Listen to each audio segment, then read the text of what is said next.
সকালে অমিত শাহজি এলেন, কতটা উজ্জীবিত করে গেলেন আপনাদেরকে? ও বলে দিয়ে গেছে যা হবার তাই হবে। 26-এ কি পতন বিসর্জন বিসর্জন একবার উজ্জীবিত করে গেলেন? বিসর্জন একদম না, বিসর্জন অপদেবতার বিসর্জন হয় না, দেবতার বিসর্জন হয়। অপদেবতায় গাছতলায় বসিয়ে রাখে, দেখবে পাড়ায় অনেক গাছতলায় বসিয়ে রাখে না, গাছতলায় বসবে 26-এ? আবার কি হ্যাঁ এমনিও গাছতলায় বসবে, আমরা না বসালে ভাইপো বসাবে, এটা নিয়ে কোনো ভুল নেই। দাদা, অমিত শাহজি এলেন, কি বার্তা দিয়ে গেলেন, কতটা উজ্জীবিত করে গেলেন বঙ্গ বিজেপি? অমিত শাহজি আর সুকান্ত মজুমদার দুটো ন্যারেটিভ সেট করেছে, যেটা আমরা বহুদিন ধরে চাইছিলাম। প্রথম অমিত শাহজি হিন্দুত্ব ন্যারেটিভ সেট করে গেলেন, বাংলায় হিন্দুত্ব ছাড়া বাংলায় ক্ষমতা আসা যাবে না।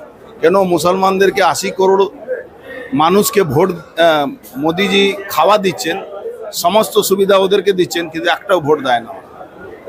বাংলায় 80% হিন্দু যদি ভোট দিতে বেরিয়ে যায়, মমতা ব্যানার্জি নিজের জামানত, যে এলাকা থেকে উনি দাঁড়াবেন সেখানে ওনার জামানত জব্দ হয়ে যাবে।